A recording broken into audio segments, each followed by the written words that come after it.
Okay, you know how sometimes a single week can feel like it's packed with a year's worth of news? Well, in the world of AI, we just lived through one of those weeks. It was an absolute tornado of major model releases, huge policy fights, and a serious escalation in what some are calling the AI agent wars. So yeah, let's get right into it.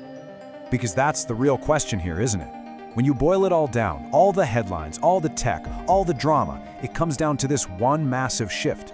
We are moving, and moving fast, from an era where AI is just a helpful assistant to an era where AI is an autonomous agent out there doing things for us. And this week, that future just snapped into focus.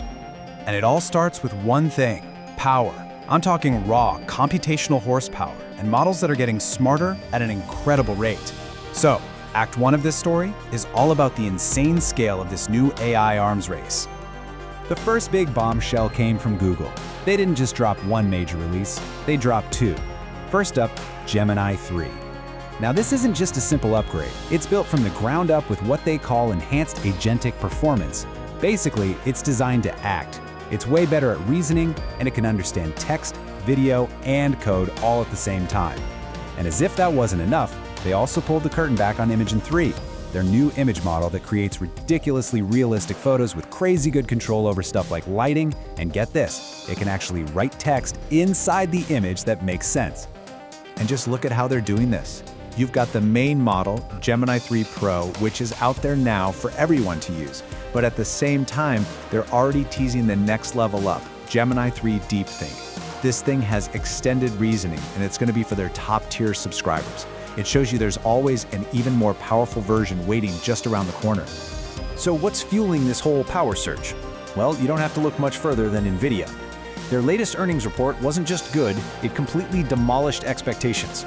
Earnings up 65%, revenue up 62%.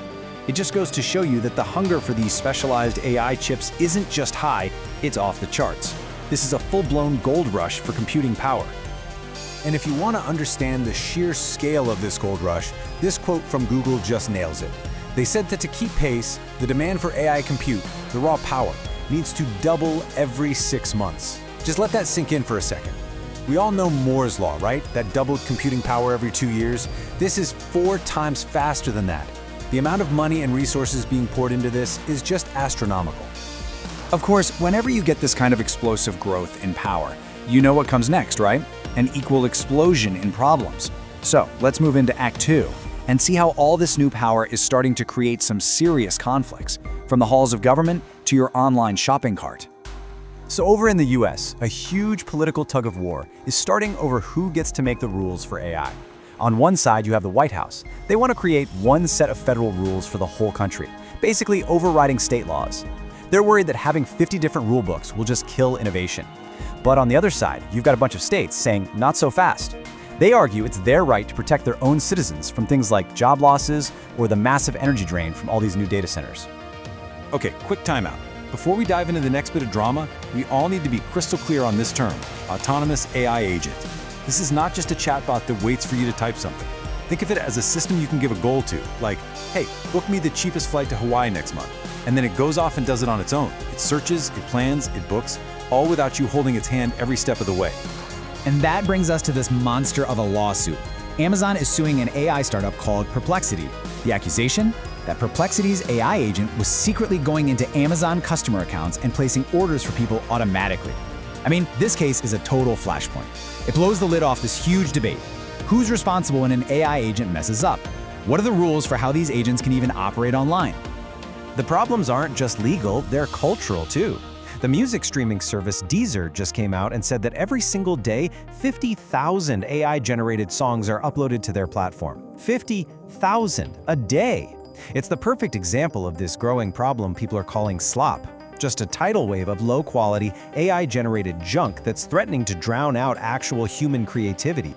And that leads us right into our final act. All that raw power from Act 1 is now being unleashed in the form of these autonomous agents we just talked about, and it's leading to situations that, frankly, we've never seen before. This is where the future stops being the future and becomes right now. And this is where it gets kind of scary. The AI company Anthropic recently stopped a cyber attack that was linked to a foreign government. But here's the absolutely wild part. They said that somewhere between 80 and 90% of the attack was carried out by an autonomous AI agent, with no human in the loop. The AI was running the show. This isn't science fiction anymore, it's the new front line in cybersecurity. So you're probably wondering, how do these things actually work? Well, you can think of it as a pretty simple 4-step process. First, you give it a complex goal, and it has to understand what you want. Second, it goes out and searches for all the information it needs. Third, it plans. It breaks that big goal down into smaller, bite-sized tasks. And finally, step 4, it just executes that plan all on its own. This is exactly what new tools like xAI's Grok 4.1 Fast are now built to do. So, after a week like this, where does that leave us? You've got these new super powerful models, massive investments, legal battles, even AI cyber attacks. At first, they might seem like separate stories, but they're not. They are all dots connecting on one single, clear, and pretty much unstoppable path. Look, if you take away just one thing from all of this, let it be this. The story of this past week is the story of a fundamental pivot. We are watching in real time as AI moves from being a passive tool that you have to command to being a proactive agent that acts on your behalf. Which of course leaves us all staring at one final, massive, and unavoidable question. As these incredibly powerful agents start moving through our world with more and more autonomy, placing our orders, writing our code, carrying out tasks for us, we really have to stop and ask, who is truly in control?